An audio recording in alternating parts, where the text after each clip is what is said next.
what is the ultimate, I don't want to say goal, but what is the ultimate potential unfortunate outcome of the training that we're doing here today? We may be involved in a gunfight. Well, what actually makes up a gunfight? Is it just pulling a trigger in a gunfight? No. No, I actually like to break it down, and I say there's actually 3 fights in a gunfight. There's the actual gunfight, pulling the trigger, or the knife fight, or the fist fight, or whatever. There's the physical confrontation. And in my opinion, that's actually the easiest part of the whole equation. I mean, because it's very mechanical in nature. It's something we train for. Then there's the emotional fight, because we all have our own moral and ethical codes and beliefs and religious beliefs and systems. And we have to mentally, which is what we've been driving here the whole time, we have to mentally be prepared to deal with our own consequences, our family consequences, our work consequences, and our overall community and societal consequences because of that. And then after that is probably the biggest fight of all.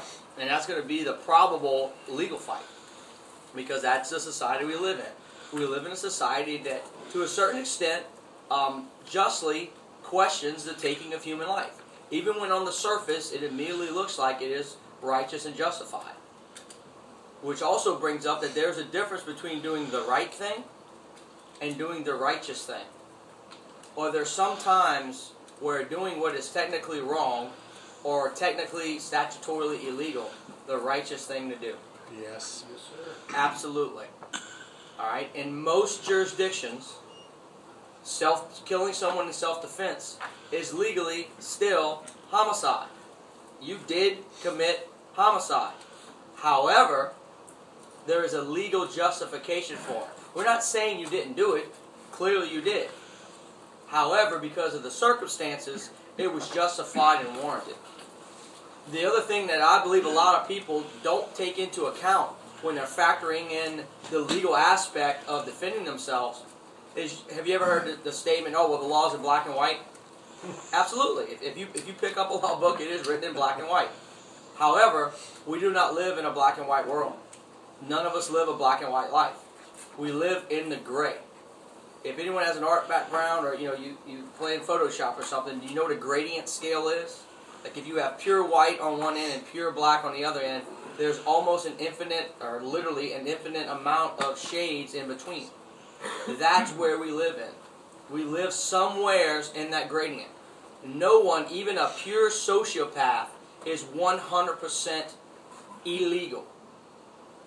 None of us are 100% legal. Everybody here probably sped at some point on the highway coming from the house or the hotel here. Maybe it was just by 1 mile per hour and it was completely accidental. Some of us said, oh, well, speed limit's 55. I know they're probably not going to pull me over till 58, 59. Hell, I'll chance it and go 62. And it was a calculated decision. Point being, there is a line and we crossed it. When it comes to something like speed limits, that's very easy to understand. The speed limit is 50. So anything over 50 is technically illegal. However, when we apply that law, is anyone going to realistically get pulled over by even the biggest asinine cop for going 52? Probably not. Even in school zones, we don't generally pull people over until they're going 5, 6, sometimes 7 or 8 miles an hour over the speed limit. Alright? So there's that application that goes one step beyond what the actual organic fact of the law is. That application further has to be applied by a human being. And we all have our own different perspectives and perceptions of things. Alright? If we go back to that gradient scale, on one side of the gradient you've got 100% pure white, just the purest PMS color white. Then over here you got 100% pure black. What is it, pound 4 zeros or whatever it is on a computer? Alright? And then you have every other shade of both those colors in between. Now, once you cross the line into black, doesn't matter who you ask, where you're from, what your religion is, it is unequivocally, unquestionably wrong. It is illegal, unethical, baby Jesus is crying, wrong. Alright? Then you've got 100% right. You can ask Jeffrey Dahmer and he's like, yeah, no, that's right. Okay? Here's the catch though. Everything else in between, is it legal or illegal? Everything before you cross the black line is technically legal. It is not until you actually cross the line that you're illegal. And I'm trying to paint a visual picture here, but the goal is, as we operate in our daily lives in this gray space, what should our goal be?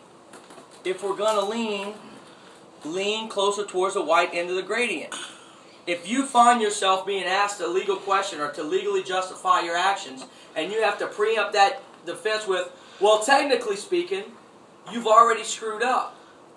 Your goal is, if you find yourself in that unfortunate situation of having 12 people who are, not even smart enough to come up with a good excuse to get out of jury duty, deciding your future, and by extension, your family's future, and by an even further extension, everyone else's future who may find themselves in a similar situation because of case law, you want them to be sitting in that jury box going, I would have shot that dude 10 minutes ago.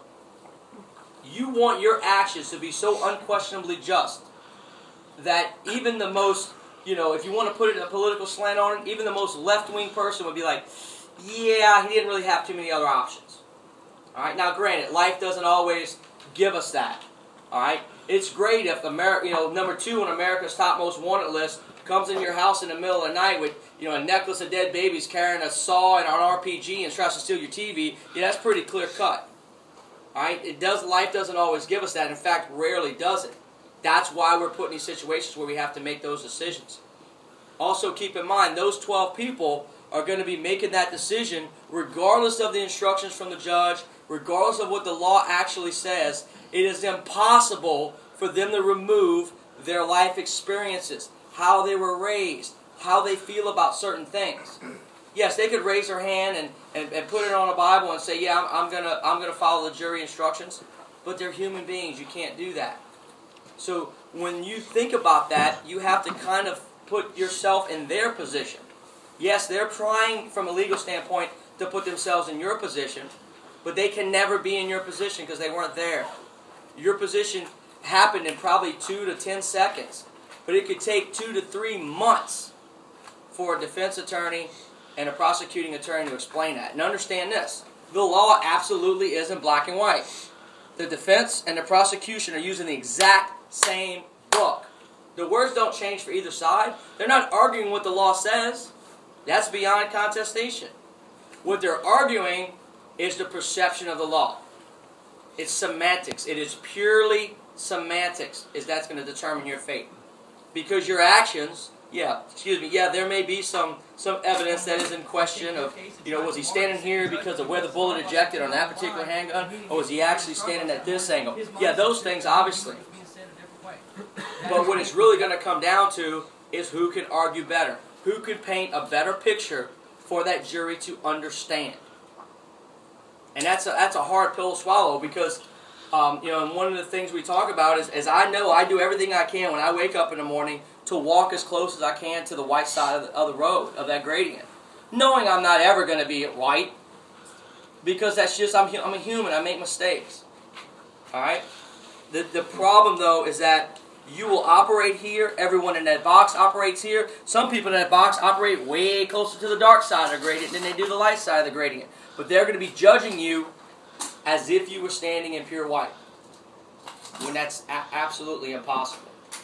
So when we make those decisions, we need to make it from a place of understanding how it's really going to be applied.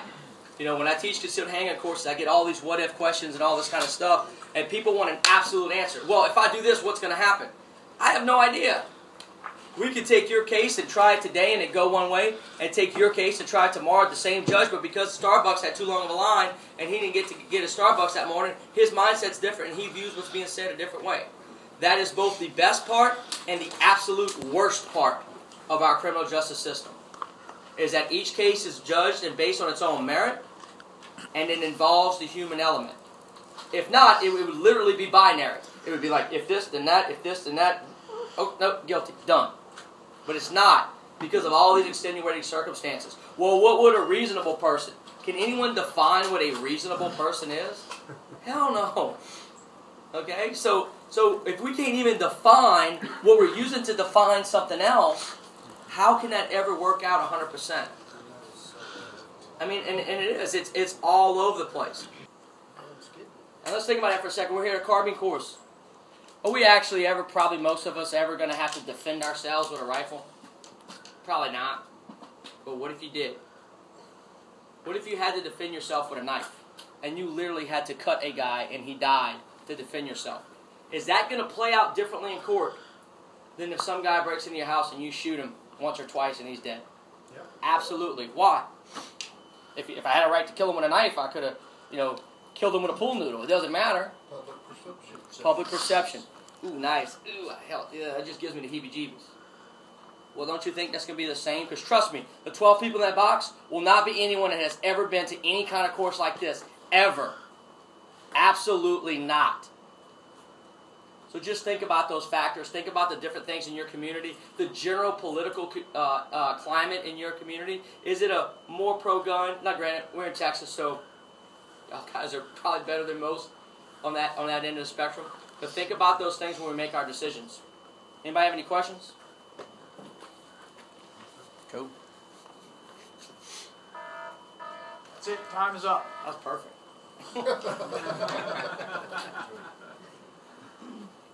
All right, guys.